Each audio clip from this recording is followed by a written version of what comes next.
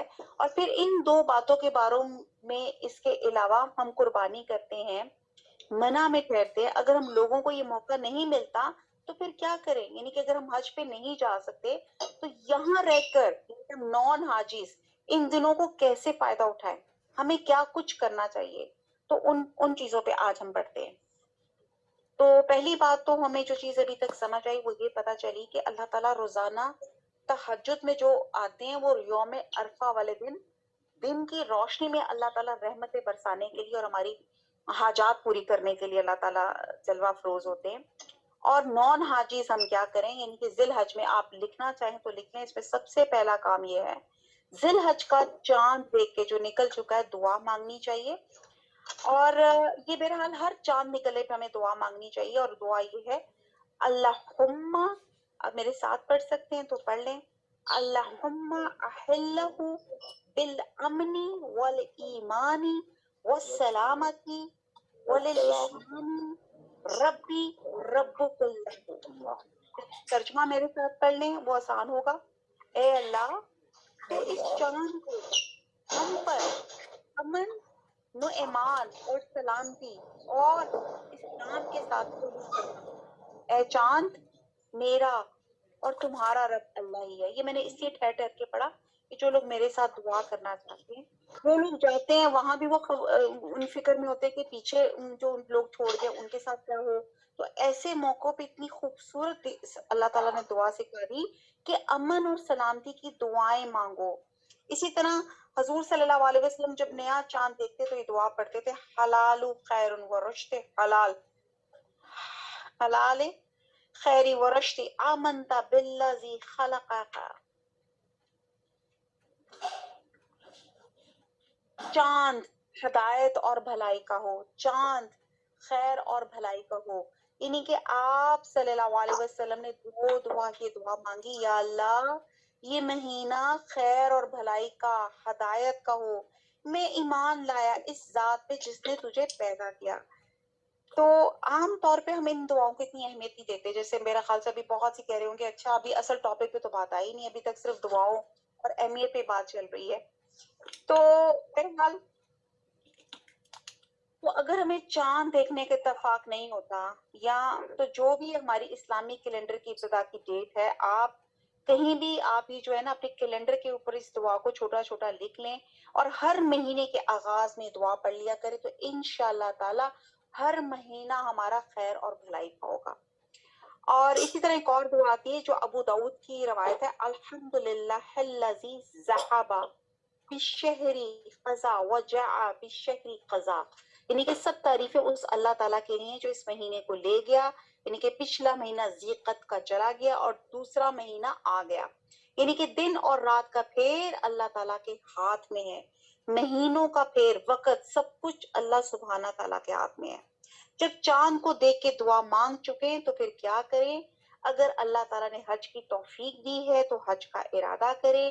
نیت کرنی چاہیے کہ یہ مہینہ ہمیں ایک فریضے کی یاد دہانی کراتا ہے اور ہم پر حج فرض ہے. اور جو شخص سفر حج یعنی کہ جو افورڈ کر سکتا ہے اور جس پہ حج فرض ہے, وہ جو ہے وہ الحمدللہ اس حج کا ارادہ کرے. اور جو ہم بیٹھے ہیں, ہم اللہ سے دعا کرتے ہیں کہ اللہ تعالیٰ ہم سب کو حج اور عمرے کی سعادت بار بار اللہ تعالیٰ نصیب فرمائے. اللہ تعالیٰ کے گھر کا دیدار کرنا نصیب فرمائے. اللہ تعالیٰ ہمارے قدموں کو اللہ تعالیٰ اس جگہ اللہ کے گھر میں اللہ تعالیٰ وہاں پہ لے جائے. اللہ تعالیٰ عافیت کے ساتھ, اللہ تعالیٰ آسانی کے ساتھ. اور خاص طور پہ جو کووڈ کا ایک جو خطرہ سر پہ چل رہا ہے اور جو خانہ کعبہ ہے اس کو بھی ایک بیریئر سا لگ گیا, اللہ تعالیٰ ان تمام بیریئرز کو ہٹا کے اللہ تعالیٰ ہم کھلم کھلا طریقے سے وداؤٹ سوشل ڈسٹینسنگ اللہ تعالیٰ حج اور عمرہ کریں, اس در و دیوار کو چومیں, حجر اسود کو ہاتھ لگائیں. اللہ تعالیٰ توفیق عطا فرما دے. اور اللہ تعالیٰ مزید فرماتے ہیں, سورہ آل عمران کی آیت نمبر 97 ہے, وَلِلَّهِ عَلَى النَّاسِ حَجُّ الْبَيْتِ مِنِ اسْتَطَاعَ إِلَيْهِ سَبِيلًا وَمَنْ كَفَرَ فَإِنَّ اللَّهَ غَنِيٌّ عَنِ الْعَالَمِينَ. لوگوں پہ اللہ کا یہ حق ہے کہ جو اس کے گھر تک پہنچنے کی استطاعت یعنی کہ افورڈ کر سکتا ہو وہ اس کا حج کرے, اور جو کوئی اس حکم کی پیروی سے انکار کرے تو اسے معلوم ہونا چاہیے کہ اللہ تعالیٰ تمام دنیا والوں سے بے نیاز ہے. تو اب آپ یہ دیکھیں کہ اکثر لوگ افورڈ کرتے ہیں اور حج کو امپورٹنس ہی نہیں دیتے. کہتے ہیں ہاں آخری زندگی کر لیں گے, پہلے ساری دنیا دی سیر, دنیا دے باقی کم تے کر لیں گے, یعنی کہ دنیا کی انجوائمنٹ کر لیں اور اس کے بعد دیکھیں گے. تو بہرحال الحمدللہ اگر آپ کے پاس ہے تو پہلی فرصت میں یہ حج آپ سب پہ فرض ہے. تو یہ کہیں نہیں کہا گیا کہ بڈھے ہو کے حج کرنا ہے, اور عبادت جوانی کی زیادہ قابل قبول ہے, بہرحال ہر عمر میں قابل قبول ہے. اور اس لیے آپ صلی اللہ علیہ وسلم نے فرمایا کہ اگر کسی شخص کو واقعی محتاجی نہیں ہے اور کسی ظالم اقتدار کی طرف سے رکاوٹ بھی نہیں ہے, پھر بھی اس نے حج نہیں کیا, تو چاہے وہ یہودی ہو کر مرے یا نصرانی ہو کر. کتنی سخت وعید ہے. حضرت عبداللہ بن نماز کہتے ہیں کہ آپ صلی اللہ علیہ وسلم نے فرمایا کہ اے لوگوں تم پہ حج فرض ہو چکا ہے, اس کی ادائیگی میں جلدی کرو, اور اس لیے کہ تم میں سے کوئی نہیں جانتا کہ کب کیا رکاوٹ آ جائے. جیسے بھی دیکھیں نا کووڈ کی رکاوٹ آ گئی, اور بعد اوقات ہمارا ارادہ ہوتا ہے, نیت ہوتی ہے, تیاری ہوتی ہے, کچھ پتا نہیں ہوتا کہ آئندہ سال حالات کیسی ہوں گی, صحت کیسی ہوگی, دنیا کے حالات کیسے ہوں گے. اس لیے جب موقع ملے اپنی طرف سے فیضا ادا کر لیں.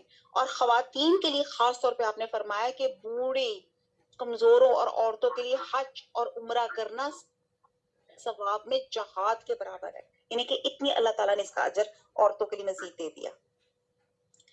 اور اس عشرے کا بہرحال یہاں پہ جو میں نے سب سے امپورٹنٹ بتایا, اس عشرے کی اہم ترین عبادت کیا ہے؟ حج ہے. اور انشاءاللہ تعالیٰ آج ہم نیت بھی کرتے ہیں کہ جو کر رہے ہیں اللہ تعالیٰ, جن کو اللہ تعالیٰ نے توفیق دی ہے, اللہ تعالیٰ وہ خیر و عافیت سے کرے, اور اللہ تعالیٰ ہم سب کو بھی اللہ تعالیٰ بار بار حج اور عمرے کی سعادت دے.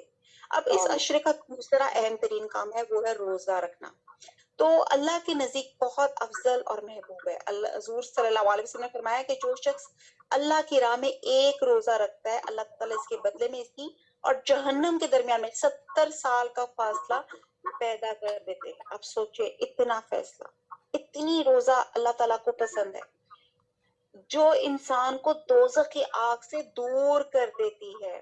تو ان دنوں کے جو روزے فرض تو نہیں ہیں, یعنی کہ ذی الحج کے, لیکن اجر اور ثواب سے بہت زیادہ ہے. اور ان دنوں میں ہم جو بھی کوئی نیک عمل کریں گے, جیسے میں نے شروع میں بتایا, وہ عام دنوں کی نسبت زیادہ ثواب ہوگا. تو اس عشرے میں جب ہم روزہ رکھیں گے تو اس کا اجر اور ثواب کہیں زیادہ ہوگا. پچھلے مہینے کے روزے رکھنے سے, یعنی کہ ایک رمضان کے روزوں کا بہت ثواب ہے, پھر اس کے بعد میں پھر ریپیٹ کر رہی ہوں, عاشورہ, محرم کے روزوں کا, اور ذی الحج کے ان پہلے دنوں کے روزوں کا, اور خاص طور پہ 9ویں ذی الحج کا روزہ, جو حاجیوں کے لیے تو نہیں ہے, لیکن ہم جیسے جو نان حاجیز ہیں, جو ہم اہل حج کے ساتھ اس دن روزے جیسی عبادت کے ساتھ ان کے شریک ہو سکتے ہیں. تو یہ کام تو ہم کر سکتے ہیں. اس کے بعد آپ نے فرمایا, صحیح مسلم ہے کہ یوم عرفہ کے روزے کے متعلق مجھے اللہ تعالیٰ سے امید ہے کہ وہ 1 سال پہلے کے گناہوں کے لیے کفارہ بن جائے گا. یعنی کہ آپ اس دن کا روزہ رکھیں تو اللہ تعالیٰ سے امید ہے کہ پچھلے سال کے گناہ بھی معاف ہو جائیں گے, اور آئندہ کے بھی, یعنی کہ جو کیے ہیں اور جو نہیں کیے ہیں. تو بہرحال ان دنوں میں ایک روزہ رکھنے کا ثواب سال بھر کے روزوں کے ثواب کے برابر ہو سکتا ہے. اور ترمذی کیا آتا ہے کہ ان دنوں میں روزہ رکھنے میں ایک روزے کا اگر ثواب, جیسے آپ نے سال بھر کا روزہ رکھا ہے, اور خاص طور پہ اگر آپ کے قضا روزے رہتے ہیں, یعنی کہ اگر آپ کے جیسے کچھ ہماری عورتوں کے جو خصوصی وجہ سے جو ہمارے روزے چھوٹ جاتے ہیں, تو ذی الحج میں ایک تو ہمیں ڈبل فائدہ ہو جائے گا کہ ذی الحج میں اگر ہم یہ روزے رکھیں گے تو قضا روزوں کا بھی ثواب مل جائے گا, اور آپ کو ذی الحج کے ثواب بھی مل جائے گا. جیسے ہم پڑھتے نا شوال کے روزے, تو شوال کے روزے کی جو نیت ہوتی ہے, اگر آپ نے نیت قضا کی ہے تو آپ کو قضا کا ثواب ملے گا, لیکن اگر آپ کی نیت شوال کی ہے تو آپ کو شوال کا ملے گا. لیکن یہ حج کے جو دن ہے, یہ جو ذی الحج کے جو شروع کے دن ہے, اس میں 9ویں اور 10ویں کی ملا کر نکال کر, جو پہلے اگر آپ 7 روزوں میں سے اگر آپ کوئی روزے رکھتے ہیں تو آپ کو اس میں ذی الحج کا بھی ثواب ملے گا اور آپ کا قضا کا بھی ثواب ملے گا. اور حضور صلی اللہ علیہ وسلم کی زوجہ محترمہ سے روایت ہے کہ حضور صلی اللہ علیہ وسلم 10ویں محرم اور ذی الحج کی 9 دن اور 3 دن ہر مہینے سے اس طرح کے پہلی پیر اور 2 خمیس روزے رکھتے تھے. یعنی کہ آپ کے روزوں کا طریقہ یہ ہوتا تھا کہ 10ویں ہم دیکھ رہے ہیں کہ حضور صلی اللہ علیہ وسلم کون کون سے روزے رکھتے تھے. 10ویں محرم کا روزہ رکھتے تھے, ذی الحج کے یہ 9 روزے رکھتے تھے, اور ہر مہینے کے 3 دن, اور وہ بھی کس طرح, ایام بیس کے. اور ایک دوسرا بھی آتا ہے کہ پہلے پیر کو, اور یہ ذکری کی پہلی تاریخ کو, یعنی کہ 2 3 4 5 کو بھی ہو سکتے, یعنی کہ جو بھی فرسٹ منڈے آتی ہے مہینے کی. اور آپ صلی اللہ علیہ وسلم ہر مہینے میں پہلی پیر یا پھر خمیس یا اس کے بعد والی خمیس کے روزے نہیں چھوڑتے تھے, اور خمیس کہتے ہیں تھرسڈے کو. ہر ماہ کی پہلی پیر, پہلی پھر جمعرات اور اس کے بعد والی جمعرات, اور اس طریقے سے آپ روزے رکھتے تھے. اور حضرت عائشہ سے روایت ہے کہ جس دن میں ان سے روزوں کے متعلق سوال کیا تو آپ صلی اللہ علیہ وسلم یہ روزے رکھتے تھے, تو انہوں نے جواب دیا ہاں. عشرے سے مراد اگرچہ 10 دن ہے, لیکن عید کے دن کا روزہ نہیں ہوتا. تو اس وقت جب بھی عشرہ بولا جائے تو ذی الحج کا, تو اس سے مراد آپ کے پہلے 9 دن کیے جاتے ہیں. یہ بھی میں آپ کو کلیئر کر دوں. اب آپ دیکھیں کہ اس سے بھی ذی الحج کے پہلے عشرے کی اہمیت اور فضیلت پتہ چلتی ہے کہ اس میں حج ہے, اس میں روزوں کا اتنا ثواب ہے, کچھ اعمال اور بھی ہیں. رمضان میں صرف روزہ ہوتا ہے, آپ عمرہ نہیں کر سکتے. تو آپ دیکھیں کہ رمضان میں حج نہیں ہوتا, لیکن ان دنوں میں اس کی فضیلت دیکھیں, آپ حج کر سکتے ہیں, پھر روزہ رکھ سکتے ہیں, پھر آپ قربانی کر سکتے ہیں, آپ نماز پڑھ سکتے ہیں, آپ زکوٰۃ ادا کر سکتے ہیں, آپ تسبیحات پڑھ سکتے ہیں, آپ نوافل ادا کر سکتے ہیں. یعنی کہ ذی الحج کے ان دنوں میں ایک سے زائد عبادات کا آپ کے پاس موقع مل جاتا ہے. تو پھر بتائیں یہ سیلیبریٹ نہیں کرنا چاہیے؟ ہم باقی دن تو اور چیزیں بڑی سیلیبریٹ کرتے ہیں جی, فادرز ڈے تو مدرز ڈے, تو ان چیزوں کو نہیں ہم سیلیبریٹ کریں. تو ہم نے ابھی تک کیا پڑھا آغاز میں, کیا کہ اس کو دیکھ کر آپ نے دعا کرنی ہے چاند کو دیکھ کے, پھر ہم نے کیا کرنا ہے, روزہ رکھنا ہے, پھر ہم نے نوافل کا اہتمام کرنا ہے, کیونکہ ان دنوں کے نوافل عام دنوں کے نوافل سے پھر وہی بات ہے کہ ریوارڈ میں بہت زیادہ ہوتے ہیں. اگر اللہ تعالیٰ نے آپ کو روزہ رکھنے کی توفیق دی ہے تو سحری کے لیے تو آپ اٹھتے ہی ہیں, تو جب سحری کے لیے اٹھے تو تہجد بھی پڑھ لیں. اور ویسے بھی آپ جانتے ہیں کہ قیامت کے دن نماز کے بارے میں پہلا سوال ہوگا, پہلا حساب کس کا ہوگا, نماز کا. اور دوزخ میں جانے والے سے جب پوچھا جائے گا ما سلکم فی سقر, سورہ مدثر کی آیت نمبر 42 ہے, کیا چیز تمہیں دوزخ میں لے گئی, اور سورہ مدثر کی آیت نمبر 43 میں جواب ہے قالوا لم نکو من المصلین, وہ کہیں گے ہم نماز پڑھنے والوں میں سے نہ تھے. اور آیت نمبر 44 ہے سورہ مدثر کی وَلَمْ نَكُ نُطْعِمُ الْمِسْكِينَ, اور ہم مسکین کو کھانا نہیں کھلاتے تھے. تو اب آپ یہ دیکھیں جس سے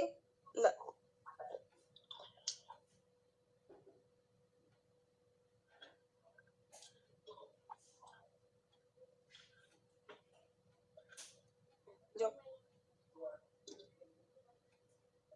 اور ایک اور حدیث سے آپ کو معلوم ہے کہ آپ نے فرمایا آدمی اور شرک کے درمیان حد فاصل نماز ہے, یعنی نماز کا پڑھنا یا نہ پڑھنا اس حد کو گرا دیتا ہے. یعنی کہ کافر اور اسلام میں اگر کوئی چیز پہچان آ جاتی ہے تو وہ نماز آ جاتی ہے, اور اگر یہ پہچان ختم ہو جائے تو آپ کا دین خطرے میں پڑ جائے. اور فرض نماز تو فرض نماز ہے, لیکن تہجد کے علاوہ نوافل, یعنی کہ ہم یہاں پہ بات کریں نا کہ کیا کیا چیزیں کی جائے, تو چاشت اور اشراق یہ بھی آپ پڑھ سکتے ہیں, اس کا بھی اہتمام کر سکتے ہیں. اور جب جب موقع ملے, نفل تو مرضی کی اور پسند کی عبادت ہوتی ہے, تو آپ کی اپنی خوشی کی عبادت ہے. ٹھیک ہے, جیسے آپ کی کام والی ہر ایک ہوتی ہے نا, آپ کی جو ہیلپرز ہوتی ہیں, کام والیاں ہوتی ہیں, اچھا وہ ریگولر ایک صفائی کرتی ہے, آپ کہتے ہیں ٹھیک ہے ریگولر صفائی کر لی. اچھا اگر وہ بغیر کہے, ہماری جو کام والی ہوتی ہے بہت اچھا صاف کرے, جیسے میری بھی کام والی نے باتھ روم صاف کیا, میں نے کہا باجی ویری گڈ, آج تو آپ نے میرے نل کے, آپ نے جو اس کی سینیٹری کے بڑا چمکا چھوڑا, بڑی خوش ہوتی ہوں. آج تو آپ نے صوفے پیچھے کر کے بہت اچھا کام کر دیا, آج تو آپ نے میرے کہے بغیر آج جالے بھی صاف کر دی. ایسے ہی ہے نا, تو ہم کتنے خوش ہوتے ہیں جب کوئی آپ کی کام والی ایکسٹرا کام کرے. تو اسی طرح جب ہم ایکسٹرا کام کریں گے تو اللہ تعالیٰ کو بھی بہت پسند آئے گا کہ میرا بندہ صرف مجھے خوش کرنے کے لیے، میری رضا چاہنے کے لیے یہ بندے نے میرے لیے ایکسٹرا کام کیا۔ تو پھر چلتے چلتے نوافل کا ثواب اللہ تعالیٰ فرماتا ہے میرا بندہ لگاتار نوافل کے ذریعے میرے نزدیک آتا رہتا ہے، یہاں تک کہ میں اسے پسند کرتا ہوں، اور جب میں اسے پسند کرتا ہوں تو میں اس کا کان بن جاتا ہوں جس سے وہ سنتا ہے، اس کی آنکھ بن جاتا ہوں جس سے وہ دیکھتا ہے، اس کا ہاتھ بن جاتا ہوں جس سے وہ پکڑتا ہے، اس کا پاؤں بن جاتا ہوں جس سے وہ چلتا ہے، اگر وہ مجھ سے کچھ مانگے تو میں لازماً اسے دیتا ہوں، اگر مجھ سے پناہ طلب کرے تو میں یقیناً اسے پناہ دیتا ہوں۔ وہ اللہ کا محبوب بندہ بن جاتا ہے جو صرف فرائض کی حد تک عبادت نہیں کرتا، جو صرف فرضی ادا کرنے میں دلچسپی نہیں رکھتا، بلکہ اس سے آگے بڑھ کے نوافل کا بھی شوق رکھتا ہے۔ اب آپ دیکھیں اس سے پتہ چلا کہ نوافل جس کو ہم بڑی فار گرانٹیڈ لیتے ہیں، یہ 2 نفل چھوڑو یار یہ ضروری تو نہیں ہے نا، ہم اس چیز پہ ایک بات کرتے ہیں ہاں جی فرض تو ضروری ہے، تو آپ دیکھیں کہ جتنا آپ ایکسٹرا نماز ایکسٹرا کام کریں گے، جیسے ہم اپنی کام والیوں پہ خوش ہوتے ہیں تو اللہ تعالیٰ کتنے ہم پہ خوش ہوں گے۔ عام طور پہ ہم اس سلسلے میں ہم اس کو اگنور کر دیتے ہیں، نفل ہی تو ہے کوئی نہیں پڑھ لیں گے، میرا تو ابھی ٹیسٹ ہے، ابھی تو میں نے فلانی بڑی ٹیسٹنگ کرنی ہے، ابھی تو اور بڑے کے کام ہے، بس یہ فرض پڑھ لوں، کوئی بات نہیں، چھوڑو کوئی بات نہیں، ایکسٹرا ہی ہے۔ سستی کے مارے ہم ان چیزوں کو دیکھتے نہیں ہیں۔ تو کوئی اور کام کرنا ہو، دنیا کی محبت ہو تو میں فوراً نمازوں سے دل اچاٹ کر آ دیتی ہے۔ بہرحال اگر نوافل نہ بھی پڑھ لے تو کم از کم بہرحال میں پھر کہوں گی فرائض کی طرف ضرور توجہ دیں۔ نوافل تو میں نے ویسے آپ کو اس کی ذرا امپورٹنس بتا رہی تھی کہ اللہ تعالیٰ ایک حدیث جو میں نے آپ کو ایک بتائی تھی کہ اللہ تعالیٰ محبت کرنا شروع ہو جاتے ہیں جو بندہ ایکسٹرا کام کرنا شروع کر دیتا ہے۔ اور قیامت میں جیسے پہلی چیز جس کا حساب کیا جائے گا وہ نماز ہی ہے، اگر وہ درست ہوئی تو انسان کامیاب، اگر وہ خراب نکلی تو وہ ناکام، اور اس کے فرائض میں کچھ کمی رہ گئی تو اللہ تعالیٰ فرمائے گا دیکھو میرے بندے کی کوئی نفلی عبادت ہے تو اس نفلی عبادت کے ذریعے اس نقص کی تکمیل کر دی جائے گی، جو فرائض میں باقی رہ گیا اور پھر اس کے تمام اعمال کا حساب اسی طرح ہوگا، یعنی کہ جیسے زکوٰۃ، یعنی کہ آپ کو سمجھ آئیے کہ جو ایکسٹرا نماز ہوتی ہے، جو نفل ہوتے ہیں، ایک تو اللہ تعالیٰ خوش ہوتے ہیں، اور دوسرا اللہ نہ کرے ہماری فرض نماز میں کوئی کمی کوتاہی کوئی چوک ہو جائے گی تو اللہ تعالیٰ وہاں سے اس کو بیلنس کر دیں گے۔ اور پھر اسی طرح زکوٰۃ ہے، کمی بیشی پھر نفل صدقات سے پوری ہوگی۔ اسی طرح روزے ہیں، اگر ہم روزے ہم اپنی سے کوئی چیز کوئی اس میں کوئی خلل پڑ گیا ہے تو وہ ہم نوافل سے پورے کریں گے، تو اس ساری عبادتوں کے جو حساب ہے پھر اسی طرح ہوں گے۔ اور انہی دنوں میں اب ایک اور چیز جو بات کی جا رہی ہے، پہلے کیا تھا چاند دیکھ کر ہم نے نماز پڑھی، حج ایک عبادت کی، پھر روزہ کیا، پھر ہم نے نماز اور اس پہ بہت زیادہ نوافل پہ فوکس کیا، پھر ہم نے کیا کرنا ہے ہم نے ذکر کی طرف بہت توجہ دینی ہے۔ اللہ تعالیٰ فرماتے ہیں فَاذْكُرُونِی اذْکُرْکُم، سورہ بقرہ کی آیت نمبر 152 ہے، تم مجھے یاد رکھو میں تمہیں یاد کروں گا۔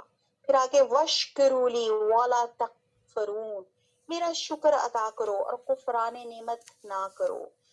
اب ہم دیکھتے ہیں کہ ذکر کرنے کا فائدہ ہمیں خود ہے۔ آپ کو کیا خیال ہے کہ یہ جو ہم نماز پڑھ رہے ہیں، جو حج کر رہے ہیں، اور جو ہم روزہ رکھ رہے ہیں، اور یہ جو ہم تسبیحات پڑھ رہے ہیں، اس کا فائدہ کیا اللہ سبحانہ تعالیٰ کو ہے؟ یہ فائدہ ہماری اپنی ذات کو ہے۔ اللہ تعالیٰ فرماتے ہیں سورہ رعد میں الا بذکر اللہ تطمئن القلوب، سنو اللہ کے ذکر سے دلوں کو اطمینان نصیب ہوتا ہے۔ اب یہ بات میرے خیال سے آپ لوگ سب ایکسپیرینس کرتے ہیں ون ٹو آل، کہ واقعی کہ جب ہم کوئی ذکر کرتے ہیں تو آپ کے دل میں جو ایک اسٹائٹی لیول، جو اطمینان، وہ جو چیز آ جاتی ہے وہ صرف اللہ کے کلام سے آتی ہے۔ اور اللہ تعالیٰ قرآن میں سورہ احزاب میں کہتے ہیں یا ایھا الذین آمنو، اے ایمان والو، اذکروا اللہ، اللہ کا ذکر کرو، کثیرن وسبحوا بکرۃ وعصیلا، اور صبح اور شام اس کی پاکیزگی بیان کرو۔ تو بہت زیادہ اللہ کو یاد کرو، خصوصاً صبح اور شام۔ تو ان دنوں میں کیا کرنا ہے ان دنوں میں ذکر کرنے کا ثواب بھی بہت زیادہ ہے. اور یاد رکھیے جتنی بھی چیزیں آپ کو یاد دہانی کرائی جا رہی ہے یہ کس لیے ہے کہ جو ہم نے رمضان میں ہم نے تھوڑی سی عادتیں بنائی ہوئی تھی, تھوڑی سی عبادت کرتے تھے, پھر ہم ایک عام روٹین پر آ گئے, کوتاہی ہو گئی, جہاں پہ ہم کھڑے تھے پھر وہیں پہ آ کے کھڑے ہو گئے. یعنی کہ جو کچھ ہم نے رمضان میں سیکھا تھا, جو کچھ ہماری تھوڑا سا چینجز آ رہی تھی, وہ پھر ہم رمضان ختم ہوا تو دوبارہ وہیں پہ آ گئے. تو پھر اب حج کیا ہے, ذی الحج کیا ہے, یہ پھر ایک یقین دہانی ہے کہ ہم پھر اللہ تعالیٰ کے قریب ہو جائیں. اور ذکر کے بارے میں نبی صلی اللہ علیہ وسلم فرماتے ہیں کہ اللہ کا ذکر اتنا کرو کہ لوگ مجنوں کہنے لگے. یعنی اگر کوئی یہ نہ کہے کہ یہ تو پاگل ہی ہو گیا, ہر وقت اللہ کی باتیں کر رہا ہے, تو سمجھو یہ ایک آپ کو اچھا سرٹیفکیٹ مل گیا. یہ کوئی برا سرٹیفکیٹ نہیں ہے, یہ بہت اچھا سرٹیفکیٹ ہے کہ جس کو قیامت کے دن پیش کر سکیں گے, یا اللہ تیرا نام لینے کی وجہ سے, تیری یاد کرنے کی وجہ سے لوگوں نے مجھے یہ ٹائٹل دے دیا. اور عموماً ہم لوگ اس ٹائٹل سے بھاگتے ہیں بھاگتے ہیں کہ نہیں, ہم تو اور ٹائٹل لینا چاہتے ہیں کہ یہ بڑی ماڈ اسکواڈ ہے, یہ بڑی ماڈرن ہے, یہ بڑی زبردست ویسٹرن ڈریسنگ کرتی ہے, یا بڑی اپ ٹو ڈیٹ ہے. حالانکہ یہ ٹائٹل سب سے اچھا ہے, کیونکہ ذکر سے مراد مخصوص تسبیحات نہیں بلکہ اللہ تعالیٰ کا نام لینا ہے, وہ کسی بھی طریقے سے ہے.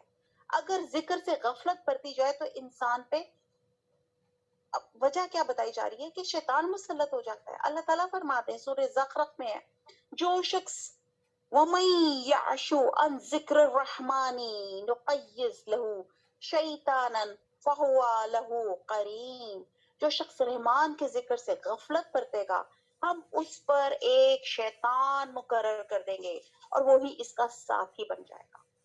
ہے کہ نہیں؟ آپ مجھے کلیئر بتائیں, میرے ساتھ بھی ایسے ہو, یہ قرآن کلاس ختم ہوئی ساتھ ہی شیطان مسلط, باقی کام یہ کر وہ کر, ٹی وی کھول, فلم لگائی, فلانی چیز کی. ایسے ہے کہ نہیں؟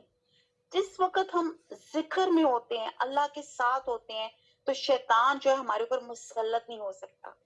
تو اسی وجہ سے میں کہتی ہوں کہ کم از کم جب ہم اس 1.5 گھنٹے میں اللہ تعالیٰ کے آگے کھڑے ہوں گے نا, تو بڑے پراؤڈلی ہم باقی 24 گھنٹے کا دن کا حساب تو نہیں دے سکیں گے, لیکن اس 1.5 گھنٹے میں کہیں گے کہ اللہ آپ کے ذکر, آپ کی رضا کے لیے ہم اس کلاس میں اکٹھے ہوئے تھے.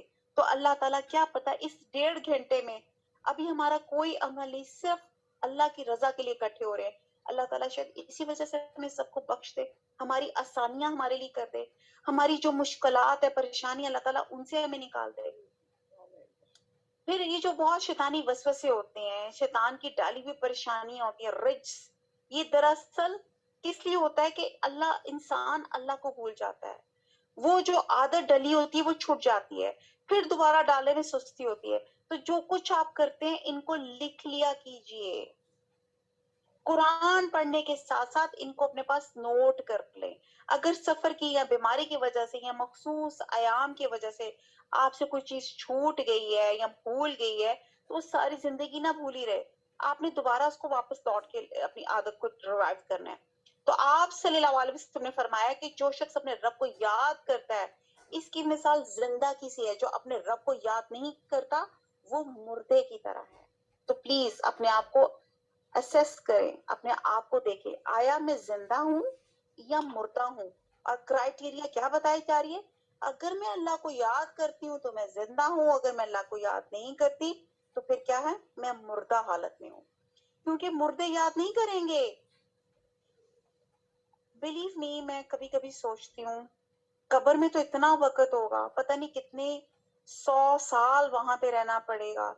کوئی طریقہ نہیں ہو سکتا کہ وہاں بھی اگر ذکر کی اجازت مل جائے, یا کوئی موقع دے دیں, ہاں اللہ تعالیٰ آپ کو یاد کر لیں. کیونکہ دنیا میں تو کام پڑے ہوتے ہیں اور لوگوں سے فرصت ہی نہیں ملتی. ہمیں گھروں نے چمٹا ہوا ہے, فلانی ڈسٹنگ, فلانا بچہ, یہ سکول, وہ کام, یہ کام. پھر انسان سوچتا اچھا مرنے کے بعد تو فراغت ہوگی, چلے مرنے کے بعد ہم اللہ تعالیٰ کا ذکر کر لیں گے. Sorry, I am really very sorry to سے, یہ بہت غلط ہماری مائنڈ سیٹ ہے. جو کرنا ہے ابھی کرنا ہے, ابھی نہیں کیا تو کبھی نہیں کریں گے. اب پتہ نہیں کتنے دن ہمارے پاس ہیں, کتنے دن ہماری زندگی کے ہیں, کتنے لمحے ہمارے پاس ہیں. جو شخص اللہ کا ذکر نہیں کرتا اس کی مثال مردے کی سی ہے، کیونکہ مردہ بیچارہ کچھ نہیں کر سکتا. تو ایسے شخص کی بھی کوئی خیر نہیں جو اپنے رب کو یاد نہیں کرتا. تو پلیز اپنی زندگیوں میں تسبیحات اپنی زندگیوں میں بنا لیں. تو خاص طور پہ ان دنوں میں اللہ کے ذکر کی طرف توجہ دیں، دوسری باتیں کم کر دیں. وہ جو ہم گپ شپ لگاتے ہیں، وہ جو ہمارے دلوں کے گرجز ہوتے ہیں نا، جو لمبی لمبی فرینڈس کے ساتھ، امیوں کے ساتھ، بہنوں کے ساتھ فون ٹاک ہوتی ہے، سارے دنوں کی ڈیٹیل، او میری ساس نے یہ کر دیا، میری نند نے یوں کر دیا، وہ پتا ہے میرے ہسبینڈ نے مجھے یوں کہہ دیا، وہ یوں ڈانٹا، یہ بچوں نے. یہ تمام چیزیں چھوڑ کے اللہ کا ذکر کم از کم یہ 9 دن جو ہے اللہ تعالیٰ پہ وقف کر دے. اللہ تعالیٰ پہ وہ انشاءاللہ تعالیٰ وہ بھی بات کریں گے کہ کون کون سا کوئی بھی ذکر ہو سکتا ہے، کوئی بھی ذکر ہو سکتا ہے. کچھ سمجھ نہیں آتی تو اللہ اللہ، استغفار، کوئی بھی چیز. اور خاص طور پہ جو بہت زیادہ ذکر کی جو چیز کی جاتی ہے، تکبیرات بہت زیادہ کہیں. اور خاص طور پہ 9 ذی الحج سے 13 ذی الحج تک تو ہر نماز کے بعد کم از کم ایک دفعہ یہ تکبیر ضرور کریں. بہرحال یہ میں تھوڑی سی آپ کو تکبیرات بتا دیتی ہوں، یہ اپنے زندگی میں اصول بنا لیں. اللہ اکبر میرے ساتھ پڑھیں گے، مجھے بہت اچھا لگے گا. میرے ساتھ ساتھ آپ پڑھیں. اللہ اکبر اللہ اکبر لا الہ الا اللہ واللہ اکبر اللہ اکبر وللہ الحمد. اللہ اکبر اللہ اکبر لا الہ الا اللہ واللہ اکبر اللہ اکبر وللہ الحمد. اللہ اکبر اللہ اکبر لا الہ الا اللہ واللہ اکبر اللہ اکبر وللہ الحمد. اللہ سب سے بڑا ہے، اللہ سب سے بڑا ہے، اللہ کے سوا کوئی معبود نہیں. اللہ سب سے بڑا ہے، اللہ سب سے بڑا ہے، اللہ کے لیے سب تعریف ہے. اپنے گھر میں، اپنے بچوں میں، یہ جو اپنا جو موبائل میں اپنا کوئی رنگ ٹون اس چیز کی بنا لیں، یا آپ کسی جگہ لگا لیں. چلتے پھرتے ہسبینڈ کو، بچوں کو، فرینڈس کو، فیملیز میں سب چیزوں کو بتائیں کہ کم از کم بیٹا اٹھتے ساتھ کم از کم 10 دفعہ 3 دفعہ یہ تکبیرات آپ نے اپنی زندگی کا روٹین بنا لینا. اور خاص طور پہ 9 ذی الحج سے 13 ذی الحج میں ہر نماز کے بعد کم از کم ایک دفعہ آپ نے اس کو ضرور کرنی ہے. اور ایک اور بہت اور خوبصورت ہے، وہ ہے اللہ اکبر کبیرن والحمد للہ کثیرن وسبحان اللہ بکرۃ واسیلا. اللہ سب سے بڑا، بہت بڑا، اللہ کے لیے بہت زیادہ تعریف، اور صبح شام اللہ تعالیٰ کے لیے پاکیز کی ہے. اس کو آسان کرنے کا بہت طریقہ ہے، آسان ہے. اللہ اکبر کبیرن والحمد للہ کثیرن، یعنی کہ اللہ اکبر یاد کر لے، اس کے ساتھ کبیرن. دوسرا لفظ جو ہم تسبیح پڑھتے ہیں نماز پہ والحمد للہ، آگے یاد کر لے کثیرن. اور تیسرا لفظ ہم پڑھتے ہیں سبحان اللہ، اس کے ساتھ لگا لے بکرتم و اسیلا. تو کیسے یاد کیا؟ اللہ اکبر کبیرن والحمد للہ کثیرن وسبحان اللہ بکرتم و اسیلا. I repeat it. اللہ اکبر کبیرن والحمد للہ کثیرن وسبحان اللہ بکرتم و اسیلا. چلیں جی، ابھی ہم نے کیا پڑھا؟ نماز پڑھنی ہے، اول وقت میں ادا کریں، خشوع خضوع کے ساتھ پڑھیں، ہر رکعت میں مختلف صورتیں پڑھیں، اشراق اور چاق کے نفل پڑھیں، تہجد میں طویل قرات کریں، اور جو مرد لوگ ہیں وہ جماعت کے ساتھ جو ہے نماز پڑھیں. روزہ رکھنا ہے، 9 ذی الحج کا روزہ رکھنا ہے، زیادہ سے زیادہ نفلی روزے رکھنے ہیں جو پہلی سے لے کے 9 تک ہیں. یہ دیکھیں جی کمپلسری نہیں ہے، وہی بات ہے، ایکسٹرا جو آپ کریں گے اللہ تعالیٰ نیکیاں دیں گے. اور پیر اور جمعرات کا روزہ رکھنا ہے، قضا شدہ روزہ رکھنا ہے، اور عرفہ کا روزہ رکھنا ہے، جس سے کیا ہوگا؟ گزشتہ اور آئندہ سال کے گناہوں کا کفارہ بن جائے گا. تو پھر اس کے بعد ہے قرآن مجید بکثرت پڑھیں، اور صورتوں کو حفظ کرنے کی کوشش کریں. قرآن مجید کا ترجمہ اور تفسیر پڑھیں، ان کے معنیوں پہ غور و فکر کریں، اور قرآن کا جو میسج ہے دوسروں تک پہنچائیں. اور خاص طور پہ جو ہمارا لنک ہے اس کو پلیز فارورڈ کریں. پھر جیسے یہاں پہ ہم تسبیحات کی بات کریں، تہلیل، تکبیر، تحمید کا اہتمام کریں. دیکھیں کچھ نہیں کر سکتے تو سبحان اللہ سبحان اللہ،